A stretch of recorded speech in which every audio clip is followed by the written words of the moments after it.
പറഞ്ഞൊക്കെ അത് എന്നതുപോലെ എനിക്കും ചില സംഗതികൾ പറയാനുണ്ട്. ഞാൻ മുമ്പ് എൻ്റെ ഏറ്റവും ഒരു അടുത്ത സുഹൃത്തുണ്ട്, പിന്നെ ഒരു കോൺഗ്രസ് നേതാവാണ്.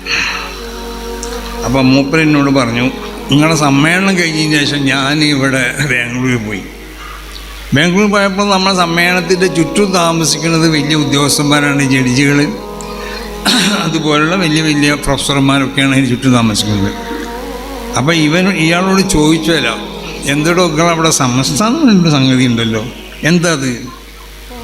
അവരിവിടെ ഭയങ്കര ആളുകളൊക്കെ കൂടി, ഞങ്ങളൊക്കെ വിചാരിച്ചു രാത്രി നേരം വെളുപ്പോഴും ഉറങ്ങാൻ പറ്റൂല. പക്ഷെ ആ കറക്റ്റിന് അവർ നിർത്തി, അത്ര ആളുകളുണ്ടായിട്ട് പോലും നമ്മളാരും ഒരു ശല്യം ചെയ്തില്ല. അപ്പോൾ സമസ്ത കേരള ജമിയത്തുലമയെ സ്ഥാപിക്കപ്പെട്ടോളം മുതൽ ഇന്നേ വരെയുള്ള സമസ്ത കേരള ജമിയത്തുലമൻ്റെ ചരിത്രം അതാണ്. കേരളത്തിൽ പല സ്ഥലത്തും ചിലപ്പോൾ നിരോധാജ്ഞകളൊക്കെ ഉള്ള സമയത്തായിരിക്കും സമസ്ത കേരള ജമിയത്തുലമൻ്റെ എന്തെങ്കിലും പരിപാടികൾ അത് അത്ര വിപുലമൊന്നും ആക്കാൻ നടത്തണം, നിങ്ങൾ അത്ര വിപുലമാക്കാൻ നടത്തിക്കൊള്ളുന്ന നിയമപാലകർ അതിൻ്റെ സംഘാടകരോട് പറയും.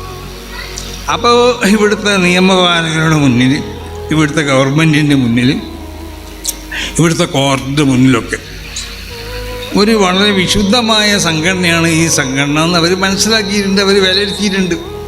ഇതാണ് ഈ 100ഓളം വർഷത്തെ അതിൻ്റെ പിന്നെ പ്രവർത്തനത്തിൻ്റെ ഏറ്റവും വലിയ ഗുണം. ഇവിടെ ഏതെങ്കിലും നിലക്കുള്ള മതവിദ്യാഭ്യാസം സമസ്ത കേരള ജമിയത്തുലമ ഉണ്ടാക്കിയിട്ടുണ്ടോ? ഒരിക്കലും ഉണ്ടാക്കിയിട്ടില്ല. മത സൗഹാർദ്ദത്തിനെയാണ് സമസ്ത കേരള ജമിയത്തുലമ എന്നും ഇവിടെ ആഹ്വാനം ചെയ്തിട്ടുള്ളത്. സമസ്ത കേരള ജമിയത്തുലമയുടെ മഹാന്മാരാവുന്ന നേതാക്കന്മാർ, വരക്കൽ മുല്ലക്കോയ തങ്ങൾ വരെ